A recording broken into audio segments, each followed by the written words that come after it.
Okay, well, I finally got all the performance parts in to gear the X-MAXX up.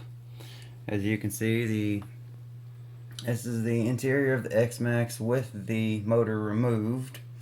It's actually not that hard to remove. There's just 4 bolts that go in right from the bottom. They're very clear, but you can see the 2 little pins in there. They're in C right now. I'm going to have to move them to H because I'm going to a 1654 setup. Here you can actually see this is the fan. It's the 2028 blower fan, and this is the stock gear. I can definitely tell by looking at it that it is not machined.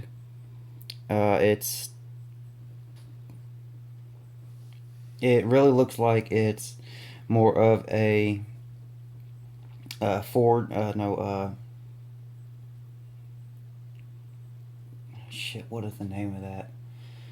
Basically, melting the metal down and then pouring it into a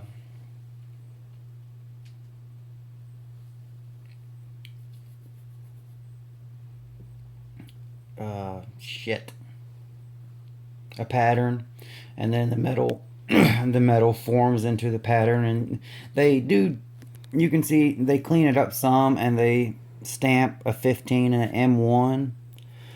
But the Robinson Racing, this is a 16 tooth M1. You can actually see the machine marks on it. The gears are a little bit narrower. Excuse me, my voice is going out. You can see the gears are a little bit narrower, but you still get a good spur to pinion, basically meat to meat setup. A lot of people have done this using the Mod 1 gears, so I don't foresee a problem. But this, I have a 16 and an 18 in the bag. First, I'm going to see what the 16 does. And once I get my ESC fans in, I have 2 tornado fans that go at 14,000 RPMs that I'm going to be getting put on either side of the ESC to keep it even cooler than what the stock fan comes with, to make sure I don't have a problem there.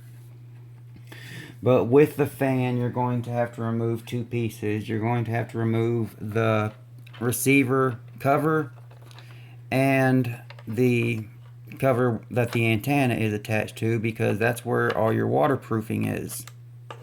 And you have to run the wiring for the fan down, up, under, and into the receiver box. See, it goes down in here, then up under, and then back in. As you can see, there's a blue gasket that goes all the way around to keep it waterproof. So the first thing I'm going to need to do is go from C to H. I don't know why they did this. This is probably for people who don't know how to properly mesh gears. So from C to, I'm not going to be able to get my hand down in there. So from C to H. And then I'm going to drop the motor back in place and put the pinion on after I get the motor bolted back in place, because there's plenty of room. So there's 1 pin in the H. I don't like this design, I will admit that.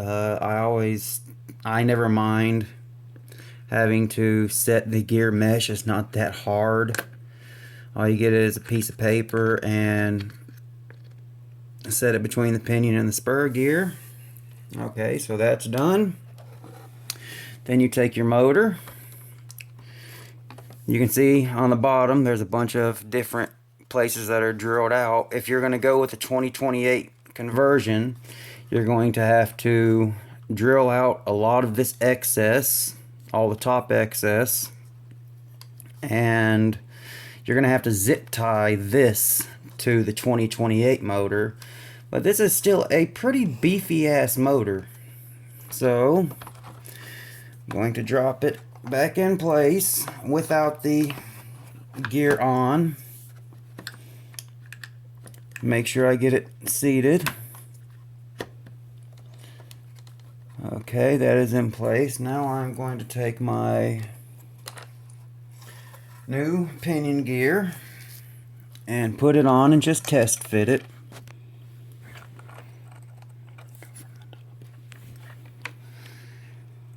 And it actually does fit up quite nicely. Let's see what there's a little bit of wiggle room, but it's also not, oh, actually there isn't. There is barely any, so it does actually mesh up quite well. So now it would be, there's 4 bolts that you have to go back to the underneath. And this is where, this is a heavy beast. Hopefully I don't lose any screws in the process. Yes, I am on my bed. I don't have a work table at the moment. So you're going to take your 2.5 millimeter and put all the screws back in to hold the motor in place.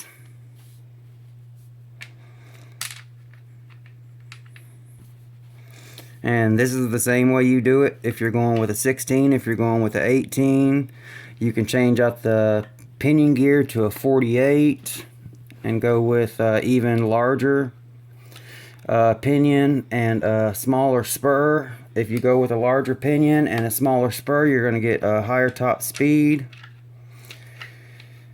and possibly lose torque. I don't know yet. I've seen videos of people doing a 18, but they're running not only a fan over the motor, but also dual fans on each side of the ESC to get all the heat away from the ESC. So you just get all these screws back in place, loosely in place at first, and then tighten them back down. My Xmax has actually been sitting for a little while because I have been waiting on these parts, because honestly, out of the box it doesn't have a lot of power. You definitely, I mean, it has plenty of power, but the top speed, it's only doing about 31 to 35 out of the box, depending on how much you have coming out of your lipos. My lipos that I got here recently, they're 7500 milliamp hour. They're Venoms. They're rated at a constant discharge of 225 amps, which this ESC is rated for a constant pull of 80 amps and bursts of 300. But my batteries are actually rated for bursts of, I believe, over about 375. So once I get 2 of these tight, the other 2 will be easy to get to. It may be a little dark, but all you're having to do is, you always want to go diagonal first. I've always been doing that ever since I've learned to work on cars. To get things seated correctly, you want to lightly put them in and always go in a star pattern. With 4, you got just go in diagonal and then diagonal again.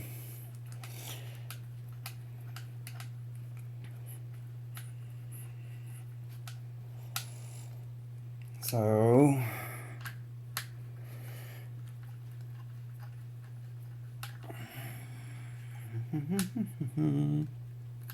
tighten it down nice and tight, because this motor does have a lot of power.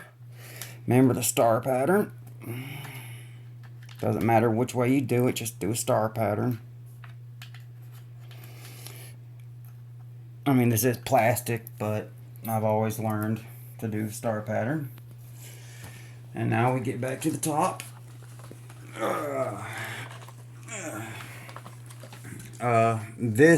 Once you get this wired back in, once you get everything right here put back in place, you can actually feed everything back in nicely. Put this back in place.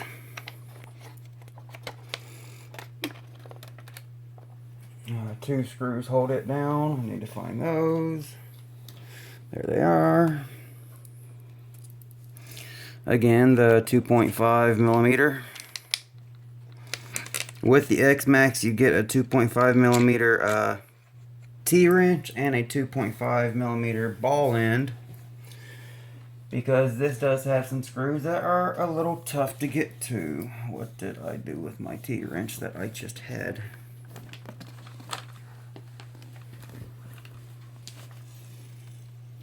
I know it has got to be somewhere. This is something that always plagues me. I have something, I put it down, and I lose it.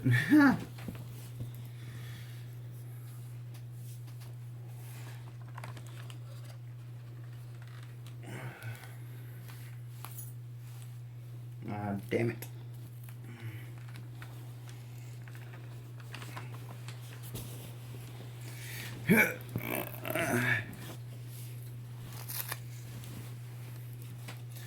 If I wasn't doing this on my bed, yes, I would have a lot more room for things to go. Ah, hell, I'll just use another 2.5 until I find my T-wrench. So you're just going to put that back down in place. It sandwiches all the wires in place.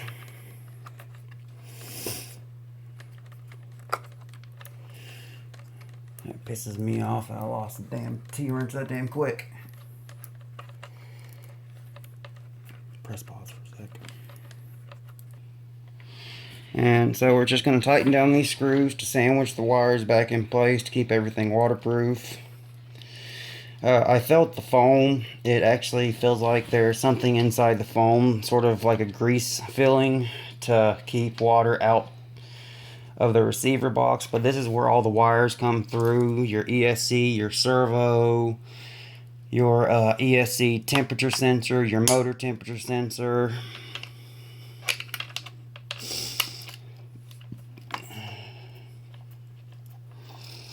So we're just tightening down all the screws. And I have a 5th scale lighting setup on mine, so I actually have a wire coming out the top to power my lighting setup, because it's always nice to have lights. You know, it's easier to do this without the screws in the way. But pretty much everything on this truck is either 2.5 or 2 millimeter in the way of screw heads. You got to get the receiver box back in place. So that's back in place now. Use your T-wrench.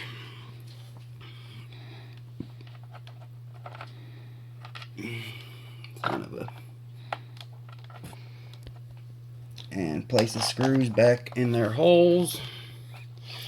Get them started at first.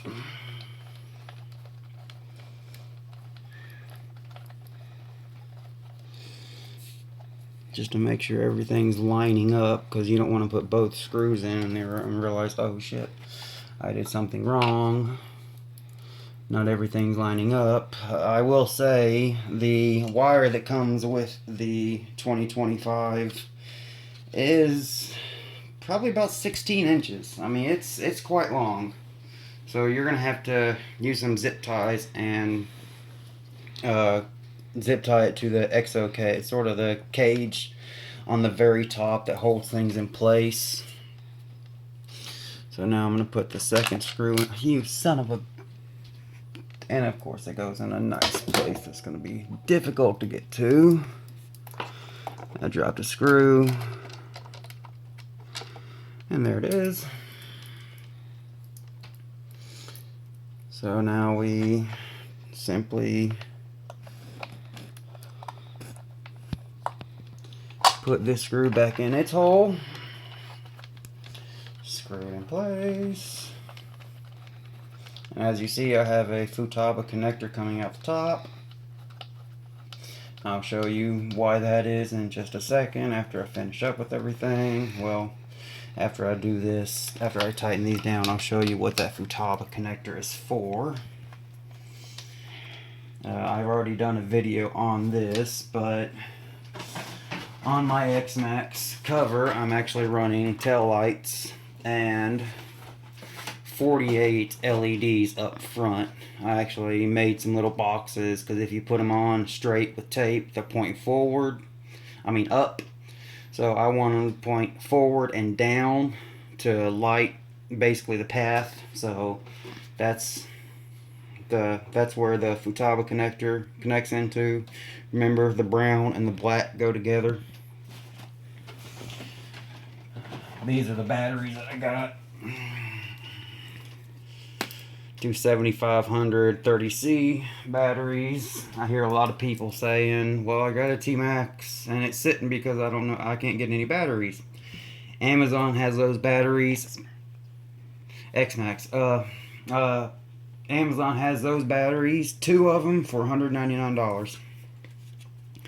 And then with the fan, as I've heard from many people, it fits very snugly down over the. You don't have to use the zip ties. You just got to make sure that everything is straight up and down.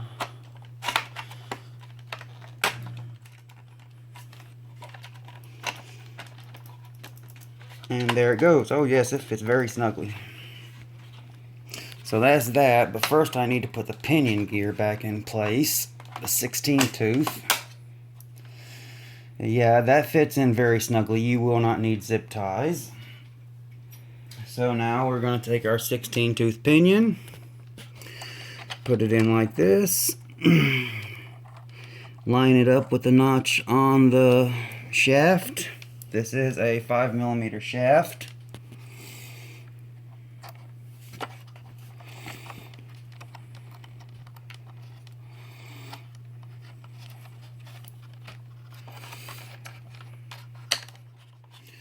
And then you want to set it in the middle of the spur gear.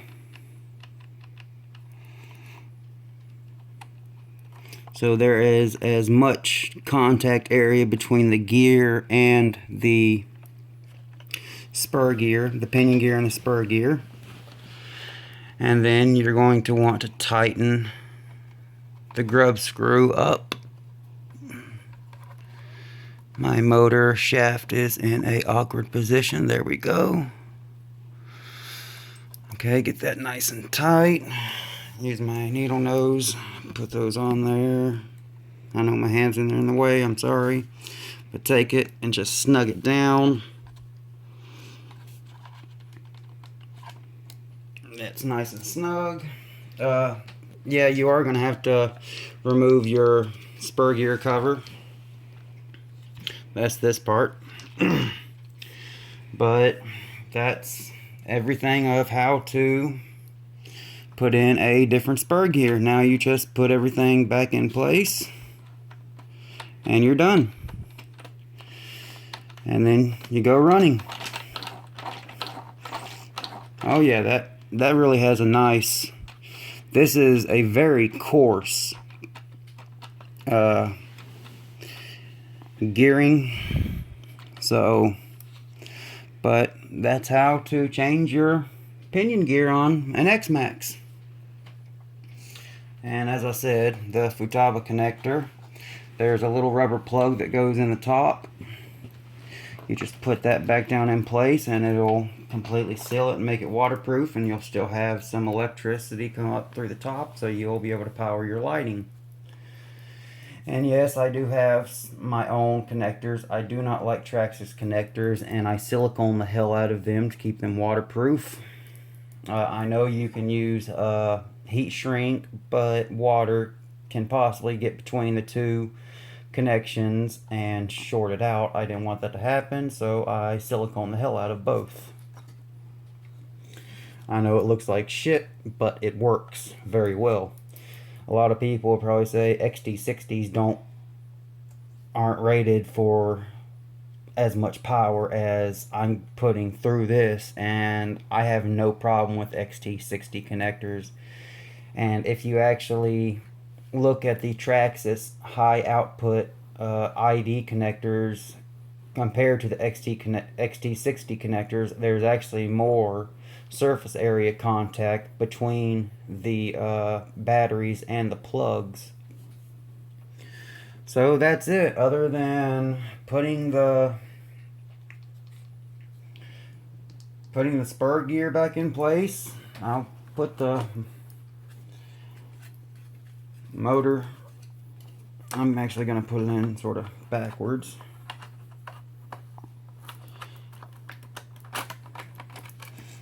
Actually, I'll have to put my spur gear cover back in place first. I actually have my spur gear tightened down pretty well. I have seen videos of people who ask, can the X-MAXX go swimming? I think that's just stupid. Most vehicles, when it says waterproof, it is more water resistant than waterproof.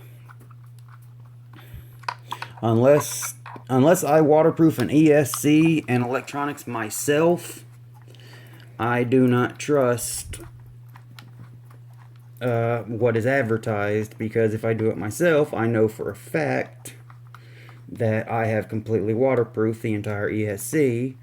But with this ESC, I am not going to do anything until I get the XLX ESC, and then we'll take a look at this ESC up close, take it apart, see what it looks like. Probably just looks like a Mamba Monster, oversized. But we're getting to the end.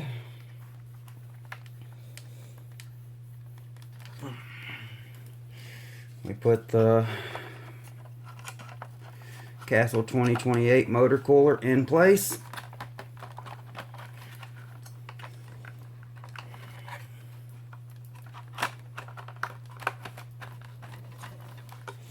And as you see, it does fit very snug.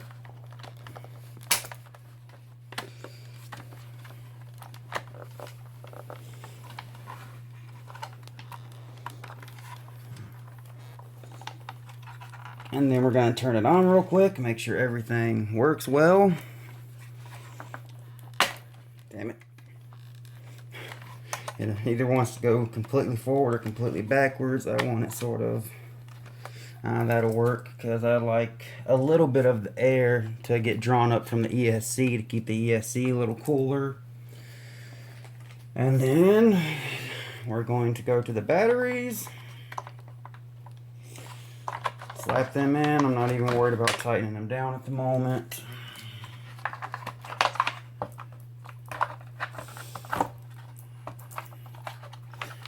I just want to make sure everything works.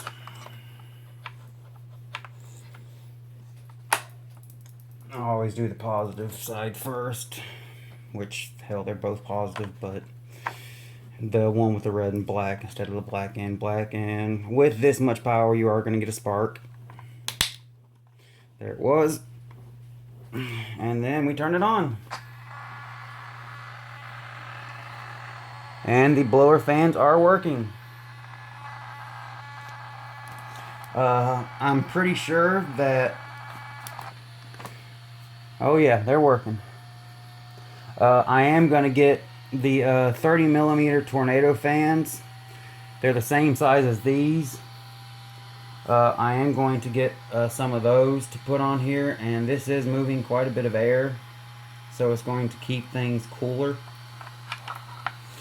which is what it's designed to do. See how much room is between the heat sink and the...